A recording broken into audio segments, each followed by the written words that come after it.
माहवार मैगज़ीन हमसरी हैदराबाद शुमारो जनवरी 2021 नारायण श्याम जी याद में अजीम शायर नारायण श्याम के भेटा पेश कई है मोहतरम नसीर मिर्ज़ा मां त हिकु यादगार पीढ़ियुनि जो आवाज़ साकिब अबड़ो।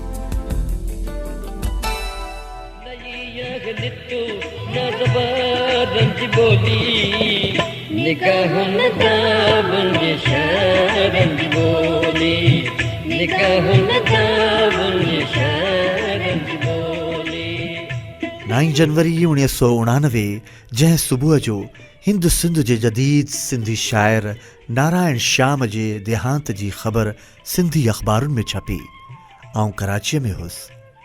ख़बर पढ़ी उदास अखियुनि सां आसमान में मूं ॾिठो त सिंध जो आसमान हुस्न ऐं पखियुनि खां ख़ाली ख़ाली नज़र आयो।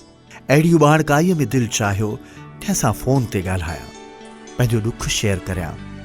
पोइ ज़हन ते ज़ोर ॾेई यादगिरियुनि मां श्याम जा शहर चपनि ते दोहराईंदो रहियुसि।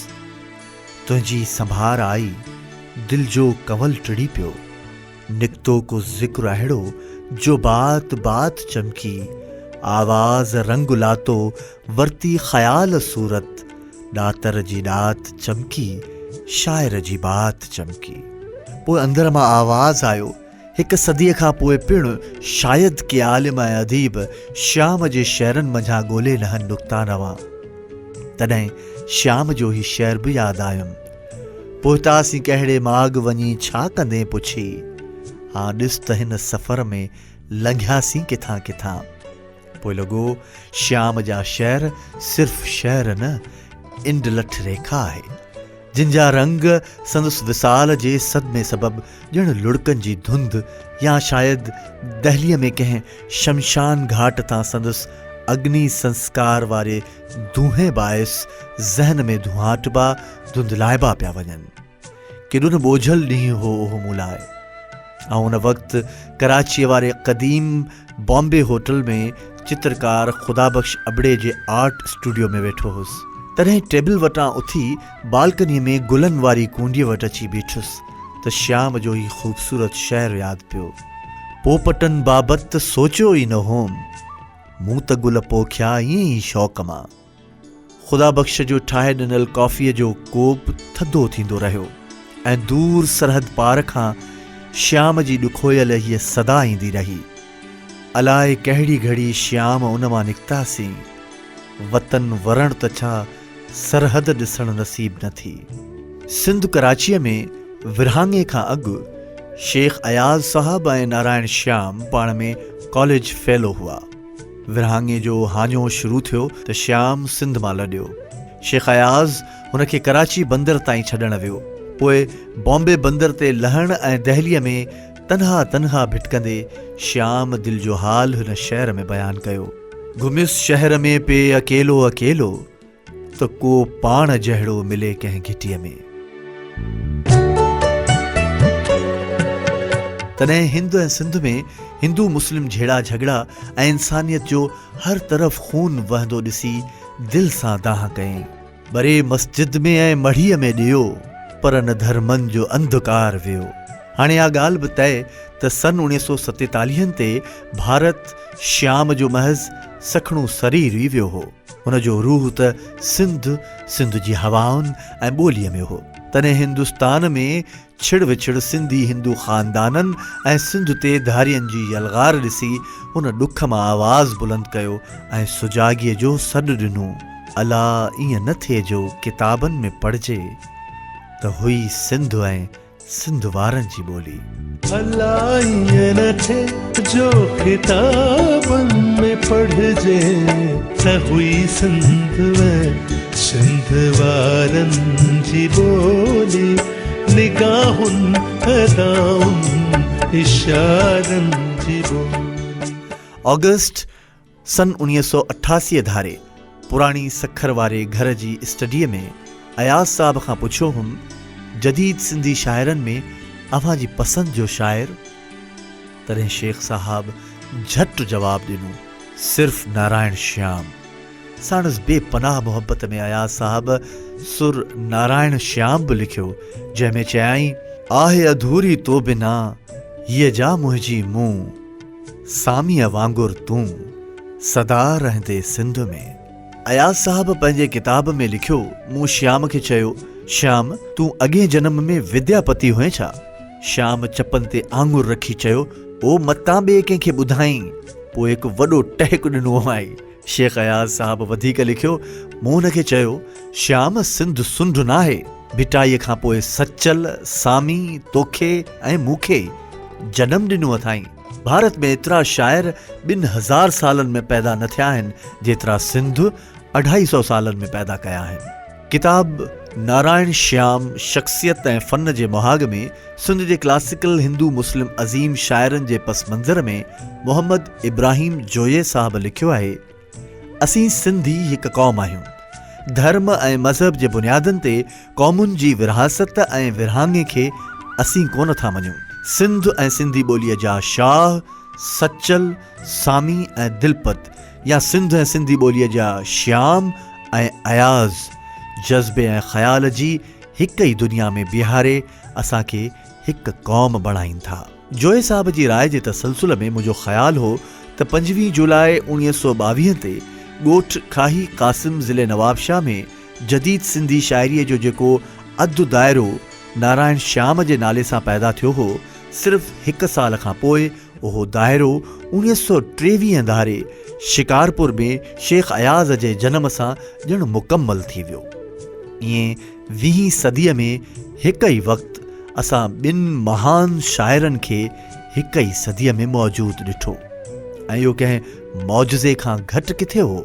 सिंधी ॿोलीअ जे हिननि 2 महान शाइरनि जी शाइराणी उणतकारी ऐं असलूब जो जाइज़ो वठिबो त अयाज़ जी शाइरी जहिड़ी ऊन्हारे जो गरम ॾींहुं ऐं श्याम जी शाइरी ॼण सितारनि भरियल निंडाखड़ी राति।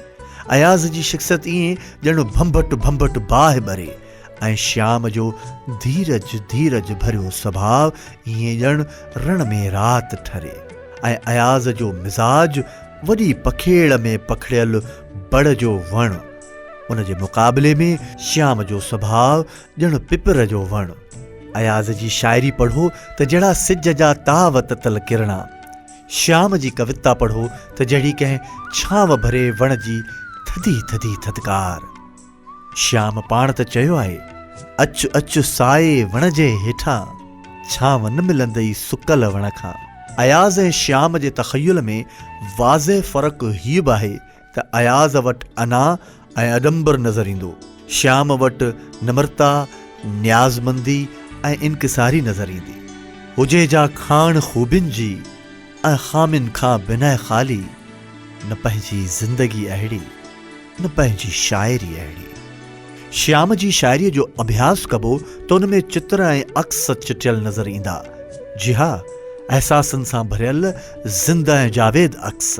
इन ॾिस में ही संदसि छा त ख़ूबसूरत दोहो ॾिसो। चांडोकीअ जी आरसी रुपहरी ऐं एकांत, पंहिंजी सूंह ॾिसी ॾिसी ॻाए पई सांत। संदसि ॿिए दोहे में हीउ मंज़र ॾिसो, राति ईअं हा सेज ते वटड़ियल तुंहिंजा वार, ॼण शाइर जे ज़हन ते रब्त बिना अशार। श्याम जी शाइरीअ जा अजीब रंग ढंग आहिनि। हुन वटि ख़ुशबू ॻाल्हाए थी, बाख मुरके थी, मंज़र ॻाल्हाइनि था। बक़ौल संदसि, सूरत ॾिनम ख़याल खे, सूरत खे आवाज़, रंग भरिम आवाज़ में रंग कयो एजाज़। बेजान शयुनि खे जानदार करे पेश करणु त श्याम खां को सिखे। इन जो नंढड़ो हिकिड़ो मिसाल ही ॾिसो।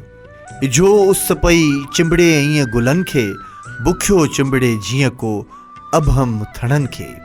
श्याम जे ग़ज़लनि में एहसासनि ऐं अक्सनि जी जेका नवाण आहे, हिते उन्हनि मां बि के रूह खे राहत ॾींदड़ मिसाल ॾिसो। बुहारी ॾेई हाण नौकर मुड़ियो, पुठियां किरिया पन 2 कूंडिय मंझां। ॿार खे कंहिंजी हंज मां वठंदे, छा त दिलकश होगा जो अहसास। भर में बीठे त अखि खणी न ॾिठई, वींदे वींदे मुड़ी निहारियो तो। रात जो सुम्ही सुबुह जो उथण बाद का बि हसीना, पोइ उहा क्लोपैट्रा हुजे या ऐश्वर्या, श्याम ही शेर ॼण अहिड़नि हसीनाउनि लाइ त लिखियो आहे। हुए ई सुबुह जो वार वटड़ियल इहे ई, घणो शाम जो खेनि तो बि संवारियो। ऐं अॼु 9 जनवरी 1989 श्याम जे लाॾाणे वारे उन ॾींहं खे यादि कंदे संदसि शहर ज़हन ते तरी आयो अथमि। पत्थर किरंदे ढंढ में जीअं थियो आवाज़, भर ते वेठल वण मंझां पखीअ कयो परवाज़। ही शेर बि श्याम पिण पंहिंजे देहांत लाइ अॻुवाट चयो हो, ऐं अॼु इहा ई कैफ़ियत हुन लाइ मुहिजिब आहे। हथ आला ऐं खारा अथई, शायदि ॻोढ़ा श्याम उघिया थो। ऐं काश दहलीअ जे शमशान घाट तां श्याम जे पवित्र शरीर जी रख प्रवाह करण लाइ सिंध मोकिली वञे हा, जीअं उहा सिंधुअ जे पाक पाणीअ सां मिली सिंध जे आबाद शादाब खेतनि में पखिड़िजी, कणक जे सुनहरी संगनि, मेंदीअ जे बूटनि ऐं सदाबहार जे गुलनि में समाइजी वञे हा।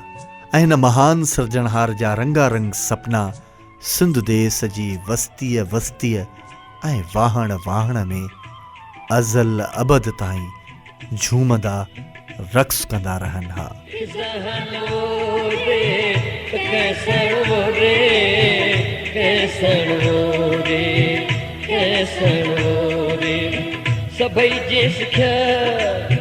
सभई जे सिखिया बहारनि जी ॿोली, निगाहुनि दाब इशारनि जी ॿोली, इशारनि जी ॿोली, इशारनि जी ॿोली, इशारनि जी ॿोली।